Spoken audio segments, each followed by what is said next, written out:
The chapter is called 3 Cups of Gin,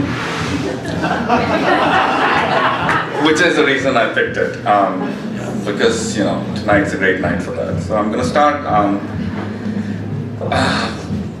3 Cups of Gin. She laughed as muezzins heralded dusk with multiple calls for prayers. The trough of the first Hayya al Salah, make haste toward prayer, sank in the crest of Hayya al Falah, make haste toward success. If only the mullahs in Pakistan could agree to coordinate their melodious singing. But Pakistanis can't agree to anything unless it involves cricket, Kashmir, or the bomb. It was still bright outside, but I deliberately twisted the cap off the pint-sized bottle of Quetta Distillery's London Dry Gin and poured half a cup. I was adding water when my cell phone rang with a high-pitched Bollywood ringtone. It was Shireen. I can always make up to Allah, but not to my daughter. I answered her call. Papa, said Shireen. Yes, dear, I said. When will you be home? You're supposed to take me to Nala's. I'm waiting for a courier to deliver some important documents, dear. Good excuse, Papa, it doesn't matter. There was a protest, and rioters burned a public bus. The police have cordoned off Stadium Road. The whole city's a mess. What were they protesting? Drone attacks? No, some Italian paper republished the Prophet cartoons, and the fundus have gone mad. Nobody really cares about the drone attacks, Papa. Anyway, I finally got a copy of Lego Mindstorm, and we are all set for the competition. I took my first sip. Thursday was the only night I stayed out late. It was supposed to be my night. So Professor Ramesh told the class that he will endorse our project for the UNHCR summer camp. You will have to help me. There's a lot of technical documentation required. That's good news, dear. Who else is on your team? Tima, Zahir, Kami, but it's all my design. Kami does not do anything. All day long he plays Halo. Why should he worry? His father runs the top design firm in Karachi. He will be admitted into the program for sure. You will get into the program too, dear, inshallah, I said. But only 50 people get into the program, and most are stinking rich. Or very well connected. And we are neither, Shireen said. I will work late tonight. You should eat dinner with your grandmother, I said. Be home before 10, and please chew some gum before you come home. My landline ran again, twice in one day. Okay, I have to go now, okay? Okay, bye, dear. I hanged up the cell phone and picked up the landline. Mr. Cass? Said the hurried female voice on the other end. Yes. Hold, please. I took a long sip. Cass, said a voice that had trampled my pride before. Joseph, I said. Was Sonia at your office earlier? The sharpness of the gin caught a brunt on my tongue. I sucked on it. Yes. Did she talk to you about the tank fire claim? Yes, I'm on it. Listen, Cass, I have many who would gladly do this survey, but Sonia wanted to give you the chance. She said you really needed the money. Joseph said. Don't worry, I'll get it done. I'm calling to ensure that everything is done according to procedure. Any attempt by you to cheat the system will not be accepted. Do you understand? Sure, Joseph. Good. Then I'll make sure that all the papers are delivered to you. There was a pause. I imagined him wiping his fat face with a white monogrammed handkerchief. Joseph. Yes. Sonia said that the doctors have recommended a quadruple heart bypass for you. She said, what? Poor Nadeem Khan, he just died from a heart attack and he was barely 52. You must be 70. You should take care of yourself, Joseph. I will pray for you. Inshallah, you will be fine. Goodbye. I put the phone down and poured my second gin. Fuck Joseph. If there was one guy who could push my buttons, it was Joseph Lobo, head of the top insurance adjusters in Pakistan, a thoroughly pretentious and nasty businessman. He claimed Portuguese ancestry, but he was darker than my dick, and 100% native.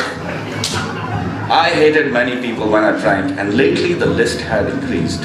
My feudal cousins, my fat wobbling aunts, the nosy neighbors, the careless elites with their iPhones, the all-knowing, black-bearded religious goons, the corrupt officials, I hated them all. And then there was Sonia. Sonia Gonzalez, the one woman who always challenged my sense of self-entitlement. I had met Sonia in 1989 when I worked at the Shalimar Mall. Sonia worked in the women's department and she flirted with all the boys. And there were so many. Salim, fair, lanky, dopey-eyed, Rumi, a robust, boastful, and married owner of an electronics store. And Vicky, tall, dark, with an Oxford accent and a Toyota Corolla. And me, Sayyid Cash Qureshi, the romantic fool. Sonia liked me because I was different back then. I could run a mile in under 6 minutes, I could recite Blake or Khalid at a whim. At Bishop Carrera's 65th birthday party, we finished a prized bottle of Goan Fenny while dancing to Kaja Gugu's Too Shy Shy. Later that night, I cupped Sonia's face between my hands and we kissed while Mrs. Gomez snored away. That summer, it was so hard, but we met every day, finding nooks and crannies to share our desires and love, in friends' cars, on neighbors' phones, and on abandoned avenues. She had me fitted for a midnight blue silk suit for the New Year's Eve party. You would look good in a suit. You have nice shoulders, Sonia had said. That compliment made me half the man I am today. My office door was flung open by a broad-shouldered man with a handlebar mustache. Around his torso was a leather holster, and his silk shirt covered a paunch that had lost its sense of gravity. On a film screen, Zahid Fareed was fully qualified to depict a villain, but in Karachi, he was superintendent of police. How did you get into my office? I said. I have my ways, Zahid said. My father told me to never trust a man with two first names. Anyway, did you bring any ice? It's coming, but you started early today, Zahid said as he sat opposite to me and placed his cigarettes on the table. He proceeded to unbuckle the holster, take off a silver bracelet with Arabic inscriptions, took out a chubby wallet from his pocket, a Nokia cell phone, took off his Omega watch, and then the spare magazine for his Glock 9mm automatic pistol. Then he took off his police sunglasses and put them carefully into a leather case.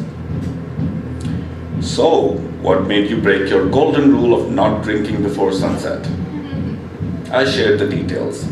I was interrupted by a person no less than a sub-inspector who delivered ice and savory snacks. I finished the story with Sonia proposing that I go to Waziristan and do an insurance survey on the bombed-out tobacco warehouse, the Godown. So the question is, should I go to Waziristan or not? No, Shaji, question is, do you still love Sonia? Love is irrelevant at my age, I said, making 2 more drinks.